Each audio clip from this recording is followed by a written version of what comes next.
البدع والأهواء، أهل البدع العقائدية وأهل البدع السياسية. نقول بيننا وبينكم السلف، بيننا وبينكم الكتب، كان فيقول البدع بيننا وبينكم. الرحمن الرحيم. الحمد لله رب العالمين. أشهد أن لا إله إلا الله وحده لا شريك له وأشهد أن محمدا عبده ورسوله. اللهم صل على محمد عبدك ورسولك وعلى آله وأصحابه أجمعين. أما بعد.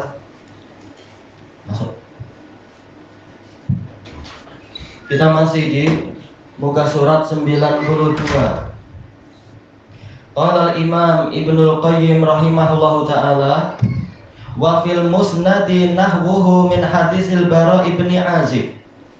Dan di dalam musnad Imam Ahmad riwayat yang dekat dengan itu pula terkait dengan pertanyaan dan adab dan nikmat kubur itu, dari hadis Al-Bara bin Azib radhiyallahu anhuma.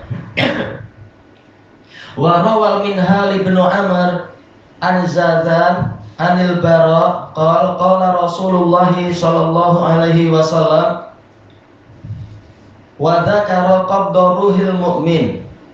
Yaitu ini hadisnya disingkat oleh Ibnul Qayyim untuk biar dicari sisi pendalilan yang cepat. Rasulullah menyebutkan dicabutnya ruh orang mukmin. Fatal, lalu Rasulullah bercerita, ya'tihi atin, dia didatangi oleh seseorang, yakni fi qabrih, maksudnya adalah dikubur dia. Fayaqul, lalu yang datang itu bertanya, man rabbuk wa madinuk wa man nabiyyuk, siapakah Rabbmu dan apakah agamamu serta siapakah nabimu? Fayaqul rabbi Allah, dia mengatakan Rabb saya adalah Allah, wa dinil Islam, agama saya adalah Islam, wa nabiyyi Muhammadun sallallahu alaihi wasallam, nabi saya adalah Muhammad sallallahu alaihi wasallam. Qal fayantahiruh, lalu si penanya ini membentaknya. Memang ini cabaran, ujian, diuji keteguhan hatinya. Fayaqul ma rabbuk wa madinuk, ditanya lagi dengan bentakan itu, siapa Rabbmu dan apa agamamu? Wa mahiya akhiru fitnatin ta'ridu 'alal mu'min. Wahiya akhiru fitnatin ta'ridu 'alal mu'min. Dan itu adalah ujian, cabaran terakhir yang menghadang seorang mukmin.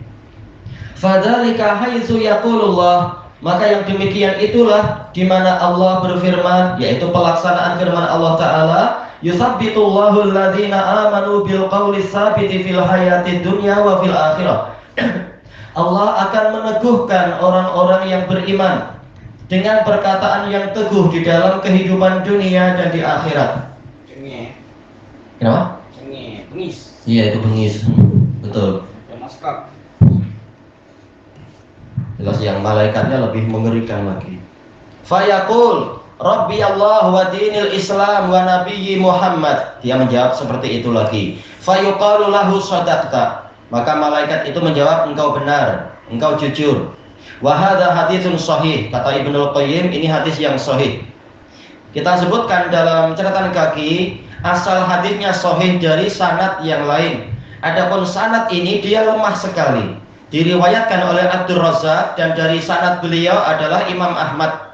Kenapa lemah sekali? Di dalam sanadnya ada Yunus bin Khabbab dari Minhal ibnu Amr. Yunus di sini adalah Abu Hamzah Al-Kufi, mungkarul hadis.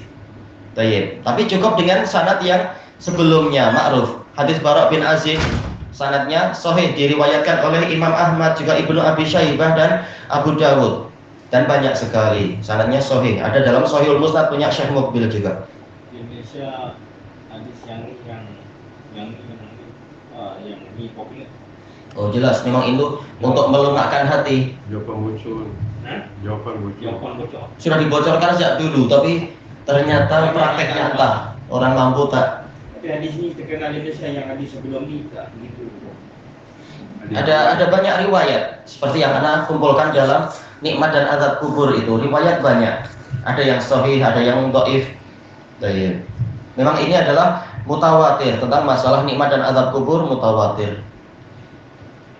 Wa qala Hammad bin Salamah an Muhammad bin Amr an Abi Salamah an Abi Hurairah radhiyallahu anhu qala Rasulullah sallallahu alaihi wasallam yusabbitullahu alladziina aamanu bil qawli tsabiti fil hayati dunya wa fil akhirah wa yudhillullahu adh-dhalimin. Rasulullah bersabda, "Idza qila lahu fil qabr."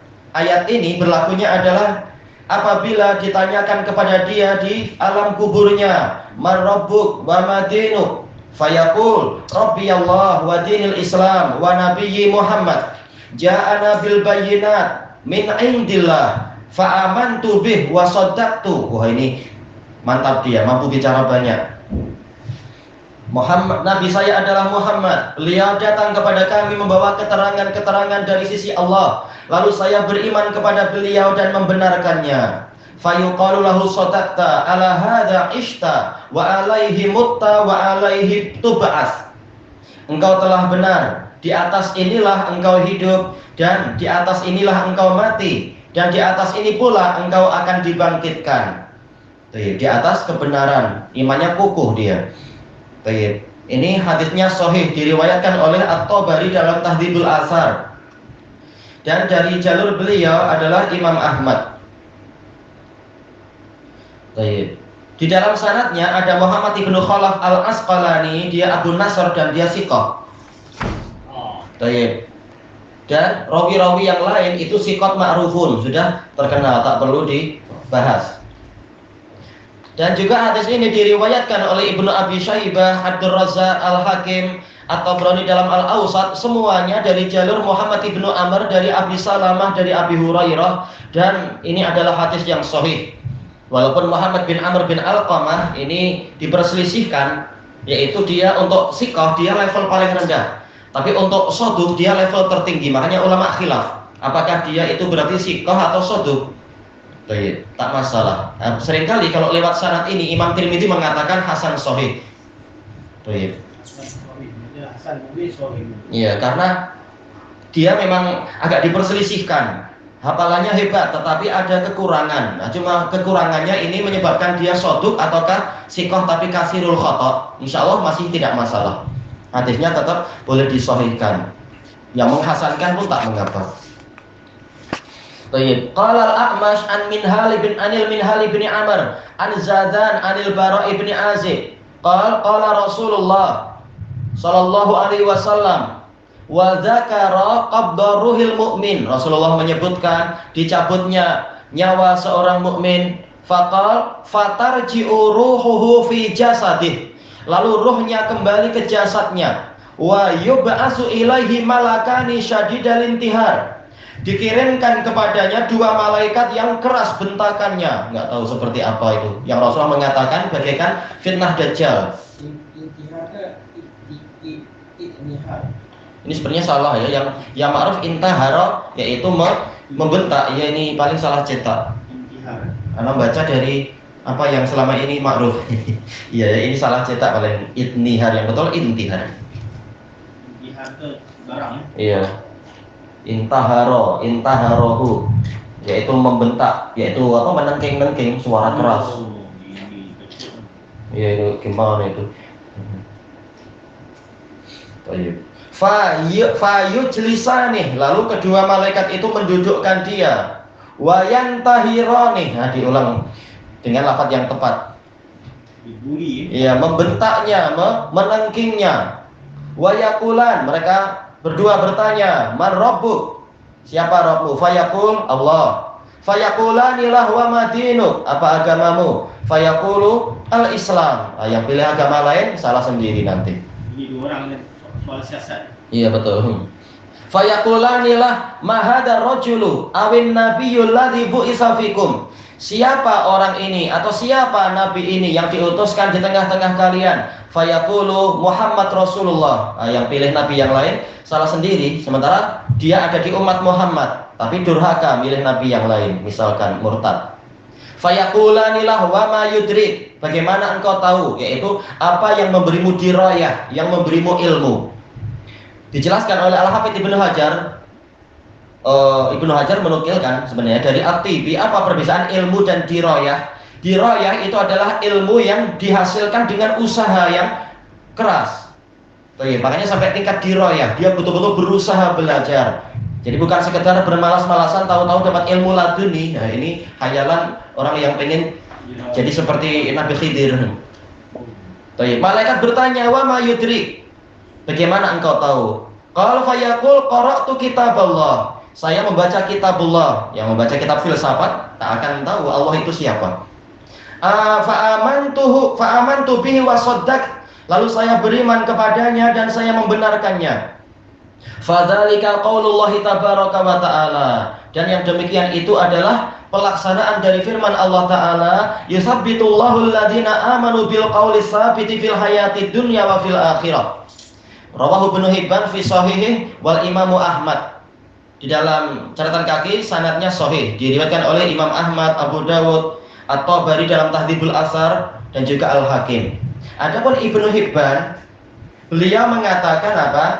Khabarul A'mash anil Minhal bin Amr an Zadan anil Bara sami'ahul A'mash anil Hasan bin Umarah anil Minhal bin Amr. Karena terkadang A'mash itu mudallis, jadi dia tidak langsung jumpa Minhal bin Amr, tidak langsung mendengar.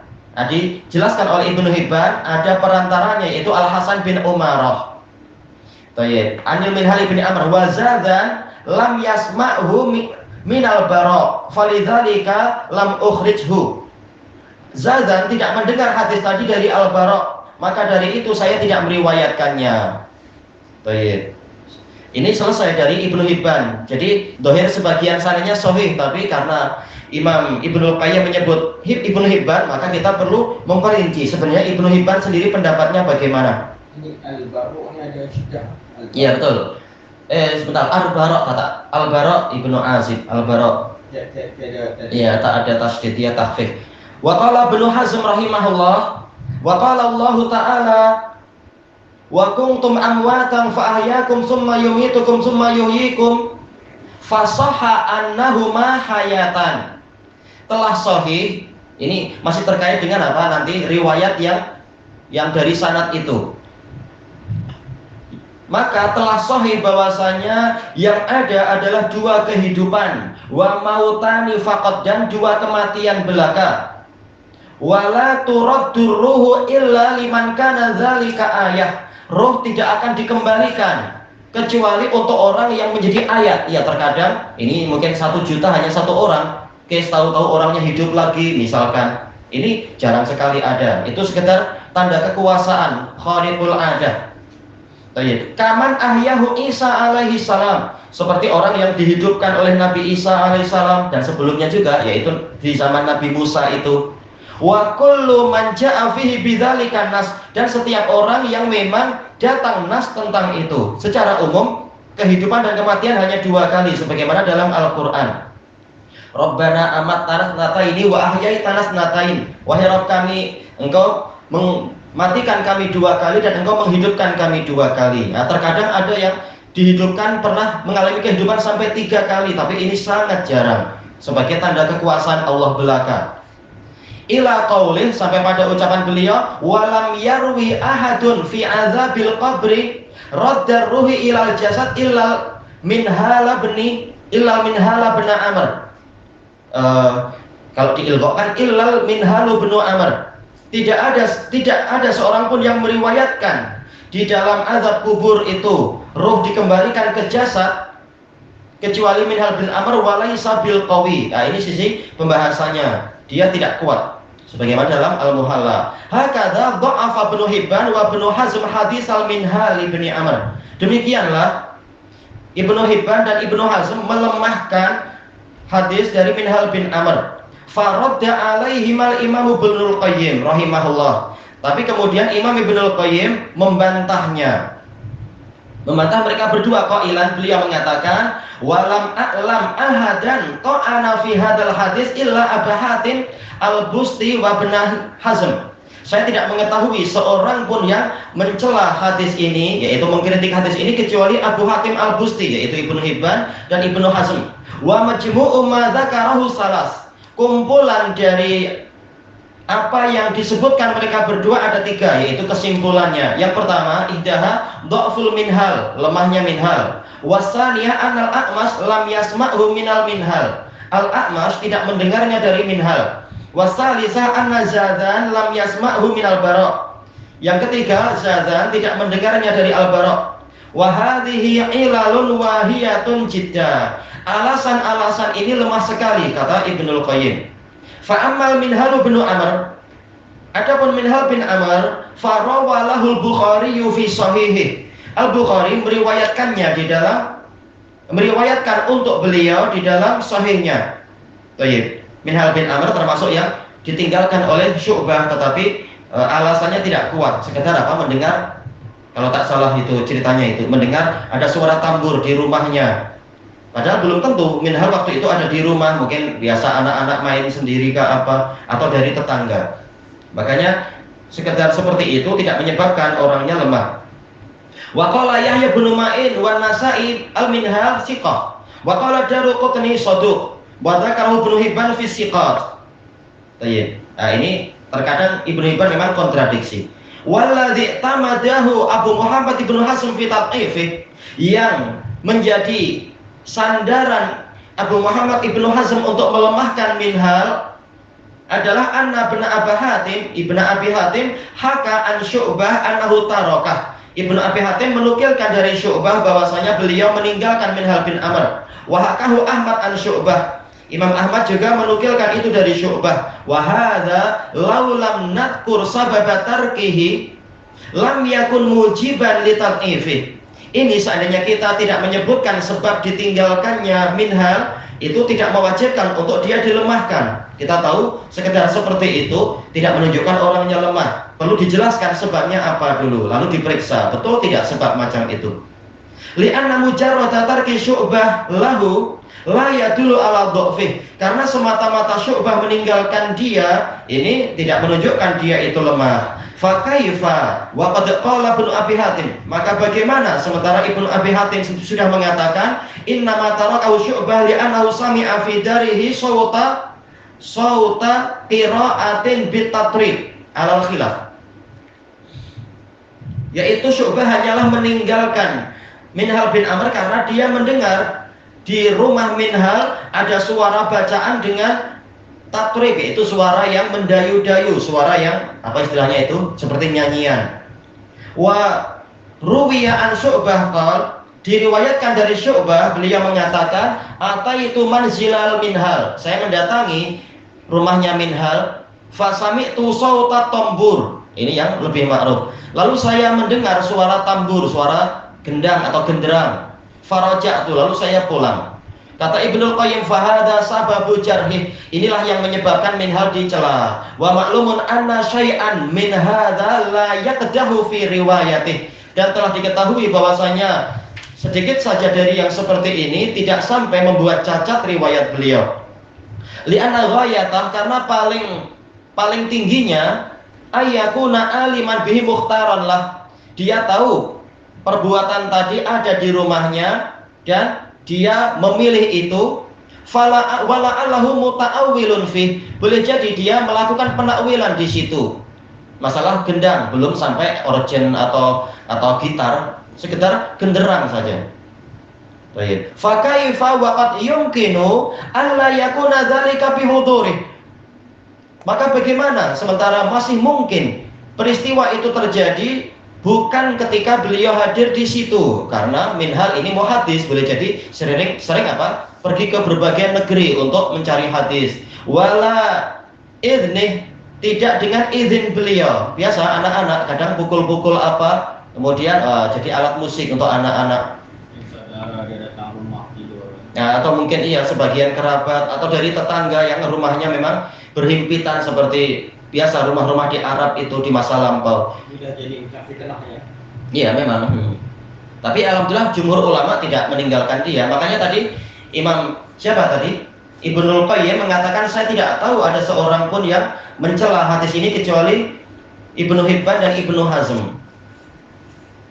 Syu'bah sekedar itu, yang lain tidak ada yang mendukung. Kemudian disebutkan di sini wabil jumlah fala yuraddu hadisus siqat bi hadza wa amsalih. Secara keseluruhan maka hadis rawi-rawi yang sikoh tidak boleh ditolak dengan alasan seperti ini dan semisalnya. Tayyib, ini selesai. Masalah minhal kesimpulannya beliau sikoh dan itu ma'ruf. Wa amal illatu saniyah, alasan yang kedua, wahia anna bainal a'mash fihi wa bainal minhal al-hasanah bin Umarah. Antara A'mash dan Minhal telah diketahui perantaranya siapa, yaitu Al-Hasan bin Umarah. Baik, sekarang bagaimana? Fajawabuha, jawaban kita, annahu qad rawahu anil Minhal jamaah. Hadis ini telah diriwayatkan dari Minhal sejumlah ulama. Makanya tadi kita sudah menyebutkan kesimpulannya sahih, tapi bukan dari jalur riwayat Ibnu Hibban, tapi dari jalur Ahmad, Abu Dawud dan Tobari serta Al-Hakim. Untuk yang Ibnu Hibban kita sendirikan karena pembahasannya panjang, riwayat Ibnu Hibban. Maka walaupun riwayat A'mash ini terhalangi, yaitu ada rawi ini Hasan bin Umarah, tetapi mana tadi? Yaitu Minhal sendiri muridnya banyak dalam riwayat ini. Kama qalahu Ibnu Adi, seperti yang dikatakan oleh Ibnu Adi. Farawahu Abdur Razzaq an Ma'mar an Yunus bin Khabbab anil Minhal. Jelas ini hadisnya sahih. Tidak perlu lewat Hasan bin Umarah. Wa rawahu Hammad bin Salamah an Yunus an Minhal. Intinya Hasan bin Umarah boleh ditinggalkan, cari yang lain. Tak perlu kita pening. Hasan bin Umarah memang apa? Dia ahli ibadah, cuma dia sering meriwayatkan sembarangan sehingga dikritik oleh Syu'bah. Dan memang hadisnya jadi kacau, makanya dia ditinggalkan. Bukan seperti yang Minhal tadi, tapi yang ini memang hafalannya kacau. Fabatulatil illatu min jihatil Hasan bin Umarah, maka batallah alasan penyakit dari arah Al Hasan bin Umarah. Walam yadurru dukhulul Hasan syai'a, dan masuknya Hasan ke situ tidak membahayakan sedikit pun karena muridnya Minhal banyak. Bukan hanya Hasan bin Umarah dalam riwayat ini. Wa amal illatu salisah, adapun penyakit yang ketiga, alasan yang ketiga, wahya anna Zadan lam yasma'hu minal Bara'. Zadan tidak mendengarnya dari Bara', fajawabuha min wajhain. Jawabannya dari dua sisi. Ahaduhuma, yang pertama, anna Aba Awanah al-Isfiraini atau Isfiraini, enggak masalah. Rawahu fi sahihih wa sarraha fihi bisama'i Zadanilah. Beliau meriwayatkan dalam sahihnya dan terang-terangan di situ menyebutkan Zadan, yaitu apa? Mengatakan sami'tu dari Al-Bara'. Faqala sami'tul Bara' ibn Azib fadzakara. Nah, jelas berarti ini berarti apa? Beliau mendengar. Yang lain mengatakan tidak mendengar, tak masalah. Yang lain mungkin tidak tahu. Fadzakara huwasani, alasan kedua. Jawaban kedua, anna bin Mandah rawahu anil Asam qala haddatsana Sunani qala akhbarana Abu Nadhr Isa bin Musayyab an Adi bin Sabit anil Bara'. Datang dari jalur yang lain yang menguatkan riwayat Zadan, yaitu siapa ini? Adi bin Sabit. Fadzakara huwa fahada Adi bin Sabit qataba Zadan. Ini Adi bin Sabit mendukung, menguatkan Zadan. Wa qala Ibnu Mandah wa rawahu Ahmad bin Hanbal wa Mahmud bin Ghailan wa ghairuhuma an Abin Nadhr. Wa rawahu Ibnu Mandah aidan min tariqi Muhammad bin Salamah an Khusayf al-Jazari an Mujahid anil Bara'. Nah, ada pendukung yang lain, Mujahid. Wa qala Abu Musa al-Asbahani hadza hadisun hasanun masyhurun bil Minhal. Ini adalah hadis yang hasan, yang terkenal dengan apa? Riwayat Minhal an Zadan. Wa syaja'ahu Abu Nu'aim wal Hakim wa ghairuhuma. Enggak tahu ini syaja'ah memberanikan, membuat jadi berani ataukah mendukungnya maksudnya. Mungkin menyokongnya, iya. Kesimpulannya ini penguatnya banyak sekali. Maka tidak masalah. Thayyib ilahuna wallahu a'lam. Iya. Pembahasannya memang perlu teliti. Tatkala ada isyarat ke situ ya udah berarti kita kejar sekali.